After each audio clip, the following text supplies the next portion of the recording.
New tonight, a Greenville native is charged with murder in the death of his ex-wife, also from Greenville. It happened last week in the Chicago suburb where she lived. 13 on your side's Nick Nelson is here with details. Nick. Let me tell you something. There's nothing worse than watching someone you love die and not being able to do a damn thing about it. That's what happened to Adam Stewart on a Tuesday afternoon in Oswego, Illinois. He's miles away at work, pulls up his home security camera on his phone, and watches in real time as a man chases his wife Ashley into their garage. He knows who it is. Her ex-husband, Ryan Dodd. Adam calls the police immediately, but by the time they arrive, Ashley's already gone, stabbed to death in her own home. Make it make sense.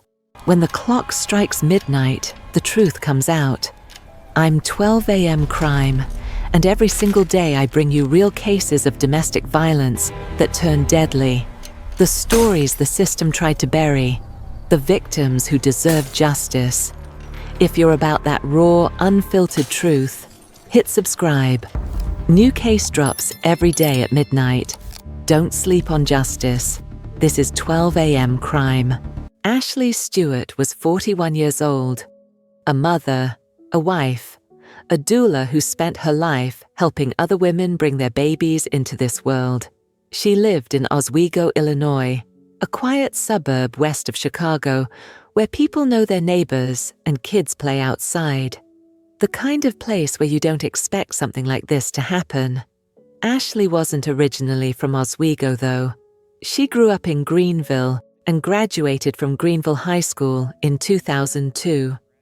That's where she met Ryan Dodd. He was 2 years ahead of her, graduated in 2000. At some point, they fell in love, got married, started a life together. But like a lot of relationships, it didn't work out. They divorced. Ashley moved on.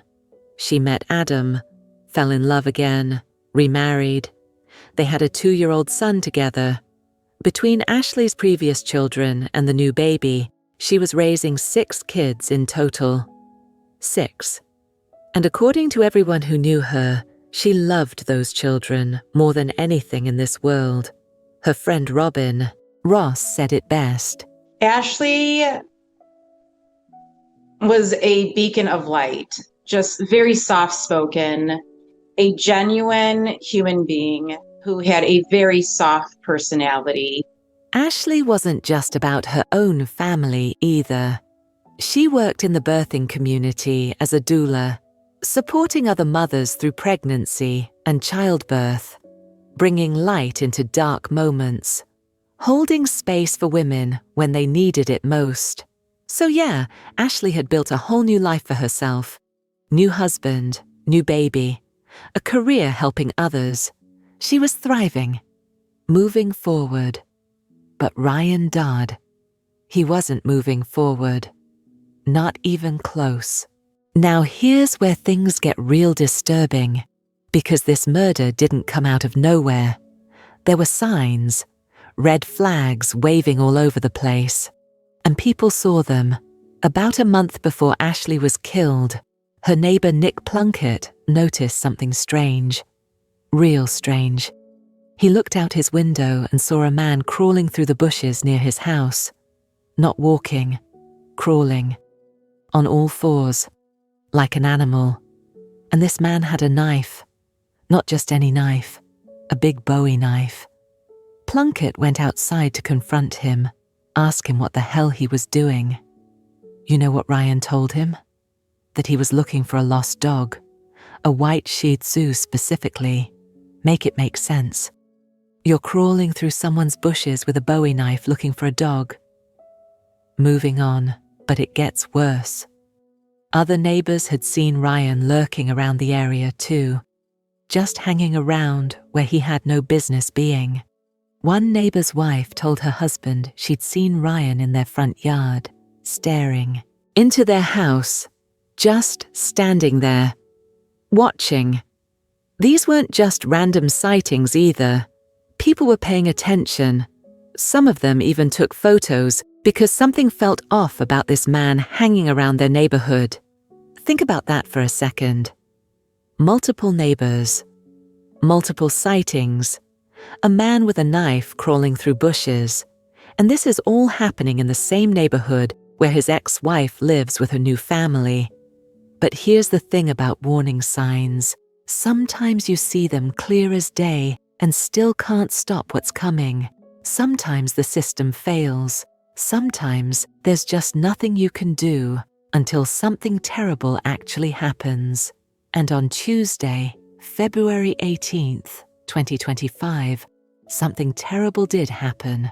It's a regular Tuesday afternoon. Ashley's going about her day. Maybe she's been working. Maybe she's been running errands, taking care of the kids. Normal life stuff. She pulls up to her house in Oswego, probably thinking about what's for dinner or what needs to get done before the day ends. She has no idea Ryan is there. No idea he's been waiting for her, watching. Ashley gets out of her car, and that's when it starts.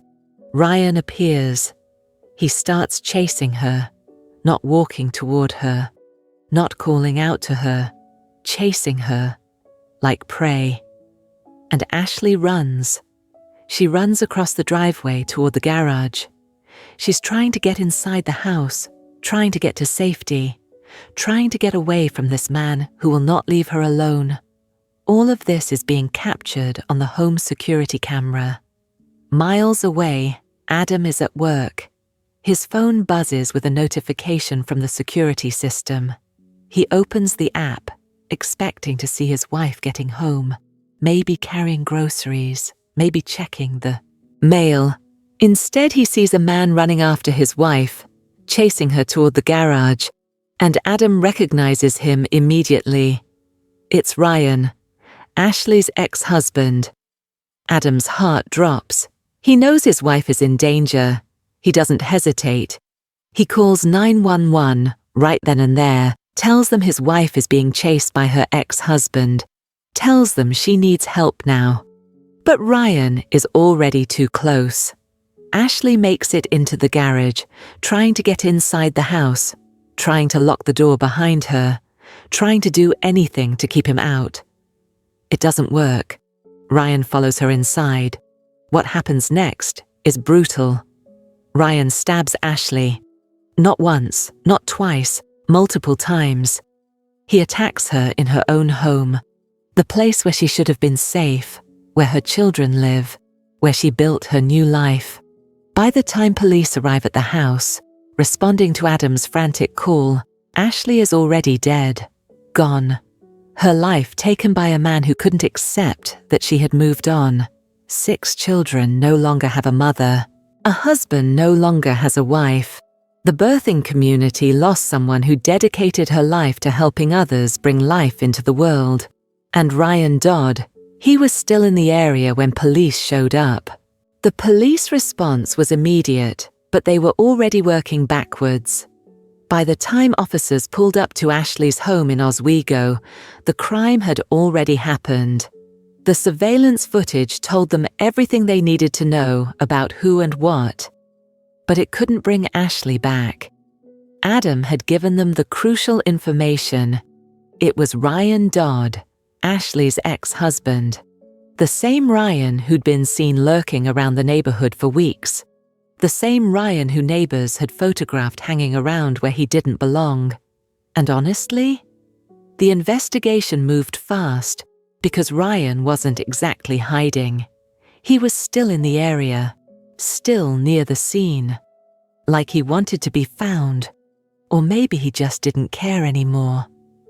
Officers canvassed the neighborhood, talking to anyone who might have seen something, and people had plenty to say. Neighbor after neighbor came forward with their own Ryan Dodd sightings. Some had photos, some had stories about him showing up at odd times, doing strange things. Nick Plunkett told police about the incident from a month earlier. The crawling through bushes with the bowie knife, the ridiculous story about looking for a lost dog. Other neighbors mentioned seeing him in their yards, staring at houses, just being where he had no reason to be. One neighbor recalled how her husband had looked out the window, trying to find where Ryan had gone, spotting him between apartment complexes. Another neighbor's wife said Ryan had come right up to her house, staring inside like he was casing the place. The Oswego Police Department put out a public call for any additional evidence. Surveillance footage, photos, anything that might have captured Ryan or his vehicle in the area. They wanted to build the timeline, piece together his movements, understand how long he'd been planning this. But let's be real, they didn't need much more than what they already had. The home security footage showed Ryan chasing Ashley. Multiple witnesses placed him at the scene. The knife was the murder weapon. This wasn't some mystery that needed solving. This was a man who stalked his ex-wife and killed her in broad daylight. The forensic team processed the scene inside Ashley's home. Blood evidence, the weapon, signs of the struggle. Everything pointed to exactly what Adam's security camera had already shown them: a violent, premeditated attack. Ryan Dodd was arrested and charged with first-degree murder. The evidence against him was overwhelming. He'd been seen. He'd been filmed. He'd left witnesses all over the neighborhood. There was no mystery here, no whodunit. Just a man who refused to let his ex-wife live her life in peace. In other news tonight, a suburban man accused of murdering his ex-wife faced a judge today. Prosecutors say the crime was captured in chilling home surveillance video. NBC5's Christian Farr has the latest from Oswego. Ryan Dodd made his first appearance in a Kendall County courtroom this afternoon. Dodd is charged with the first-degree murder of his ex-wife, Ashley Stewart. In a GoFundMe set up for the family she left behind, Stewart is described as a devoted wife and loving mother. Not only did this person take away the mother of 6 beautiful children, he took away my friend. He took away others' friends. He took away somebody who was genuinely trying to help others and had a bright future ahead of her. Robin Ross was heartbroken after getting the news that her good friend Ashley Stewart had been killed near her home in Oswego. Oswego police have charged Stewart's ex-husband, Ryan Dodd, with her murder. On Tuesday, police say they received a call from Stewart's current husband who told them that his wife might be in danger after noticing someone running after her on their home security camera. Police say he believed the man was Stewart's ex-husband. Police say Dodd followed her and then stabbed her to death with a knife. Ross says her friend was a major supporter of the birthing community and will be missed. Ashley was a genuine, beautiful life spirit. She would drop anything she needed to do to help out anybody, no matter what. She really, really loved her family. She loved her kids. Nobody could ever mistake how much love she put into her family. Dodd is being held in the Kendall County Jail until his next court appearance in March. If convicted, he could receive natural life. In Oswego, Christian Farr, NBC5 News. Ryan Dodd made his first appearance in a Kendall County courtroom. 44 years old, a graduate of Greenville High School who'd once had a whole life ahead of him. Now he was standing in front of a judge, charged with murdering the woman he used to be married to. The prosecutors didn't mince words. They had surveillance footage showing Ryan chasing Ashley. They had neighbor testimony about his stalking behavior. They had the timeline, the weapon, the motive. This was as open and shut as murder cases get. Ryan was held in the Kendall County Jail while he awaited his next court appearance. No bond, no going home. He was facing first-degree murder charges, and if convicted, he was looking at serious time. The courtroom proceedings were brief during that initial appearance. The judge heard the charges. Ryan stood there, probably knowing his life was over either way. Whether he spent the rest of his days in prison or got the maximum sentence, he'd destroyed everything. Ashley's life, his own life, the lives of 6 children who would grow up without their mother. The legal process would continue. but the outcome felt inevitable. The evidence was too strong, the crime too clear. Too many people had seen too much. A GoFundMe raised over $55,000 for Adam and the 6 children Ashley left behind. But no amount of money brings back a mother. Robin Ross said it plainly. Not only did this person take away the mother of 6 beautiful children, he took away my friend. He took away others' friends. He took away somebody who was genuinely trying to help others and had a bright future ahead of her. Ashley Stewart spent her life helping mothers through childbirth. She raised 6 kids with love. She found happiness after divorce and kept moving forward. Ryan Dodd took all of that away because he couldn't handle the fact that she'd moved on without him. The warning signs were there. People saw him crawling through bushes with a knife. People reported him. People took pictures. And still, Ashley ended up dead. Ashley was 41 years old, a mother of 6, a doula, a friend, a wife, a light. And she should still be here. If this story hit you the way it hit me, do me a favor. Hit that subscribe button. We cover cases like this every week. Domestic violence, relationship murders. The stories that don't always make national headlines, but need to be told. Drop a comment below. Let me know your thoughts. And if you know someone in a dangerous situation, don't wait. Don't ignore the signs. Say something. Do something. I'll see you at midnight for the next one. This is 12 a.m. Crime.